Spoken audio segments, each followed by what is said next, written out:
Hey everyone, Drew Manning here from fit2fit.com, and I'm here to talk to you about all the tips, tricks, and hacks when it comes to the ketogenic diet. There's so many people that try the ketogenic diet, and honestly, a lot of people do it the wrong way. They don't really put the time into researching it to learn about, how it works and how to do it the right way, and therefore they make mistakes doing it, and then they feel terrible, and then they tell people, oh well, the keto diet didn't work for me. They tried out for a few days and they feel miserable. And so there's a lot of things you need to know before just jumping into the ketogenic diet. And I highly recommend researching it first, listen to some podcasts, read some books about it to understand what it is and how it works first before just jumping into it thinking just, oh, I can eat all the butter and bacon and cheese that I want to and I'm going to magically lose weight. So definitely do your research first, people. Okay, with that being said, let's talk about all the tips, tricks, and hacks that help people out. The number one thing that people struggle with is that they don't drink enough water.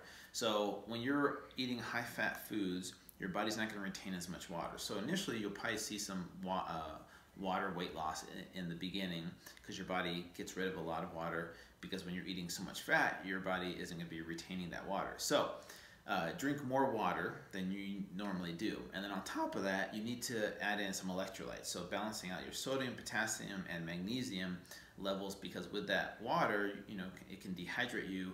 And if your electrolytes are off, that's when you feel the keto flu. So people experience the keto flu, especially in the first week or so when they're transitioning from glucose to ketones as a fuel source. A lot of people feel miserable. So sometimes they'll have brain fog, they'll feel lightheaded and dizzy, they'll get cramping really easily. They feel lethargic and lack of energy, and so a lot of people think, oh, well, the keto diet sucks, I'm not going to do it, because they experience those things, and that's what's known as the keto flu. But there are ways to eliminate that, and like I said, the first thing is to drink enough water. The second thing is to add in a lot of salt to your food, and I'm talking about the real salt. So sea salt or pink Himalayan salt that still has those essential minerals included in them. Those are the things that are going to help you not experience the keto flu symptoms like headaches and dizziness and cramping and things like that. So you definitely want to add in about 5 to 10 grams of salt per day. That's a lot of salt. And when you're eating the keto diet, you're not eating a lot of processed foods, so there's not going to be a lot of sodium from the natural sources of foods that you're eating. So you really need to make an effort to add in a lot of salt. You can also supplement with sodium or potassium and magnesium supplements as well to help out with balancing out your electrolytes. So if you ever feel lightheaded or dizzy or those symptoms of the keto flu, I want you to take about a fourth to a half teaspoon of sea salt and just down it and then chug a bunch of water afterwards, and that will get rid of 99% of your problems right there.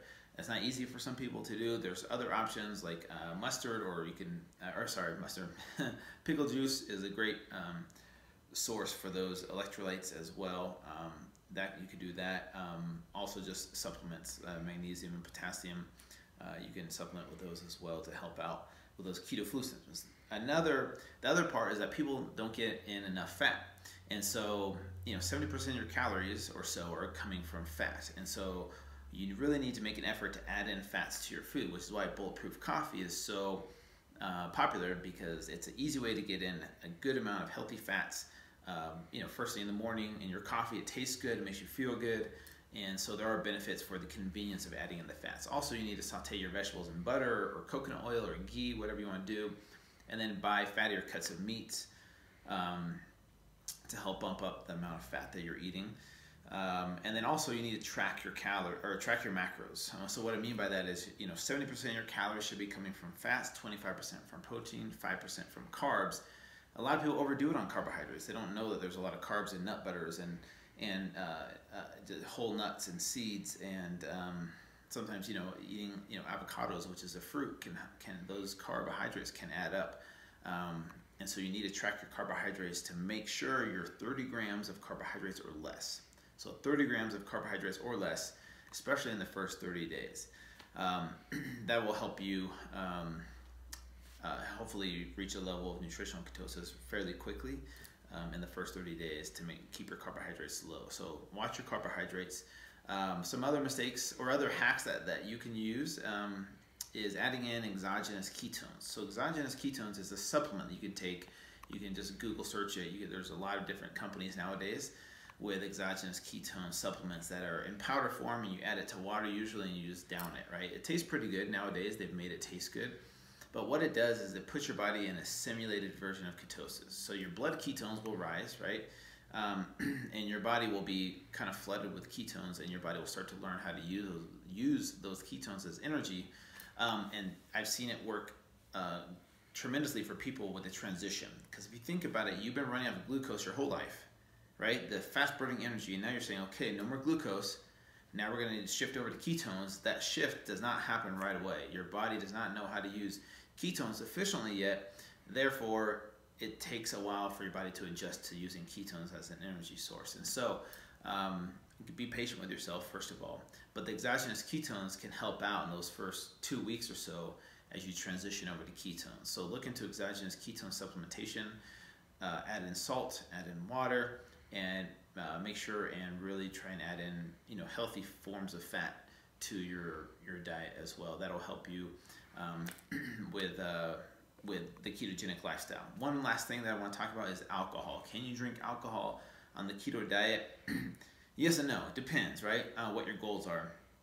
You need to understand that alcohol will be processed in the liver almost immediately. So as soon as you drink it, that alcohol, your body has to stop the fat burning process, right? So it's burning fat as fuel.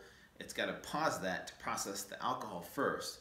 So just realize that anytime you drink alcohol, doesn't matter what kind of alcohol, your body's got to stop the fat burning process to process that alcohol first and foremost.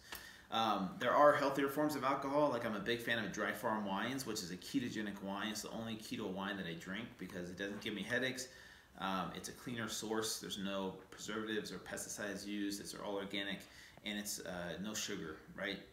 No sugar in the wine, and it's lower alcohol, and so it tastes great. It's really good. So I'm a big fan of that. If I drink liquor, make sure there's no sugar added. So you can add in LaCroix sparkling water. You can add in like stevia or monk fruit sweetener if you want to some of the drinks. Just don't add in any syrups or sugars to your alcoholic drinks, because then that's like a double whammy. Your body's got to process the sugar, which increases insulin, and then also it's got to process the alcohol. It's not healthy for you. So that's my 2 cents on alcohol on the ketogenic diet. It's totally up to you. I would recommend staying away from it for the first 30 or 60 days though to get keto adapted. Once you're keto adapted, then you can play around with things like alcohol. You can play around with maybe more carbohydrates in your diet, certain different types of carbohydrates. You can maybe also play around with your protein threshold, so maybe adding in more protein and less fat if you become more athletic and you start to put on more muscle mass, if that's your goal. So there's a lot of things you can do with the keto diet to make it more flexible, to fit your lifestyle.